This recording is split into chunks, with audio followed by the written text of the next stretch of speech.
ಈಗ ಎಲ್ಲರೂ ನನ್ನ ಕೇಳ್ತಿರ್ತಾರೆ, ಸೊ ಯಾವುದಾದ್ರೂ ಆ್ಯಕ್ಟಿವಿಟೀಸ್ ಏನಾರು ಇದೆಯಾ ನಮ್ಮ ಕಾಗ್ನೇಟಿವ್ ಎಬಿಲಿಟೀಸ್ ಅವ್ರ ಫಂಕ್ಷನ್ನ ಟೆಸ್ಟ್ ಮಾಡೋಕ್ಕೆ, ವಿಚ್ ದಿನನಿತ್ಯ ನಡೆಯುವಂಥ ಆ್ಯಕ್ಟಿವಿಟೀಸು ಅಂತ ಎಷ್ಟೊಂದು ಜನ ಕೇಳ್ತಿರ್ತಾರೆ.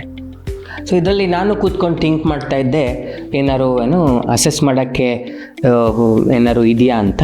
ಆಗ 2 ಥಿಂಗ್ಸ್ ಅಂದರೆ 2, ಒಂದು ಅಡುಗೆ ಮಾಡೋವಂಥದ್ದು ಕುಕ್ಕಿಂಗು, ಒಂದು ಗಾಡಿ ಓಡಿಸೋವಂಥದ್ದು ಅಂದರೆ ಡ್ರೈವಿಂಗು. ಇವೆರಡು most of the cognitive functions ಅಂದರೆ ಬ್ರೈನ್ ಫಂಕ್ಷನ್ಸ್ನ ಯೂಸ್ ಮಾಡಿಕೊಂಡು ಮಾಡ್ತಿರ್ತೀವಿ. ಸೊ ಇದೆರಡನ್ನ ನಾವು ಅಂದಾಜಾಗಿ ಯೂಸ್ ಮಾಡ್ಕೋಬೋದು, ಬೇರೆ ಇಲ್ಲ ಅಂತಲ್ಲ, ಬಟ್ ಇವೆರಡು ಎಲ್ಲ ಭಾಗದ ಬ್ರೈನ್ನ ಯೂಸ್ ಮಾಡುತ್ತೆ, ಆದ್ದರಿಂದ ಇದನ್ನು ಯೂಸ್ ಮಾಡ್ಕೋಬೋದು.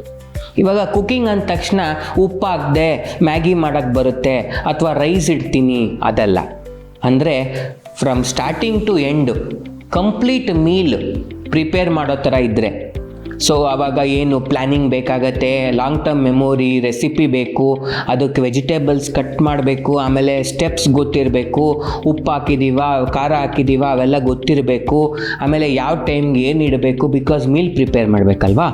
ಸೊ ಅವೆಲ್ಲ ಮಾಡಿ ಕೊನೆಗೆ ಕರೆಕ್ಟಾಗಿ ಮಾಡೋಕ್ಕಾದರೆ without change in taste or time, then cognitive ability more or less ಚೆನ್ನಾಗಿದೆ ಅಂತ ಅನ್ಕೋಬೋದು.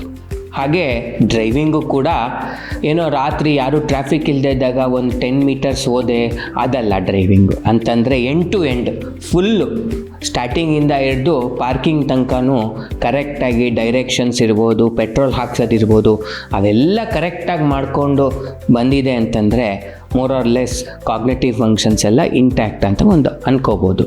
ಅಫ್ಕೋರ್ಸ್ ಡೀಟೇಲ್ ಪರೀಕ್ಷೆ ಮಾಡಬೇಕು, ಬಟ್ ಒಂದು ಅಂದಾಜಾಗಿ ಹೇಳ್ತಾ ಇರೋವಂಥದ್ದು. ಸೊ ಕುಕ್ಕಿಂಗ್ ಆ್ಯಂಡ್ ಡ್ರೈವಿಂಗು ಒಂದು ಕಾಗ್ನೇಟಿವ್ ಎಬಿಲಿಟಿಗೆ ಒಂದು ಒಳ್ಳೆ ಟೆಸ್ಟು.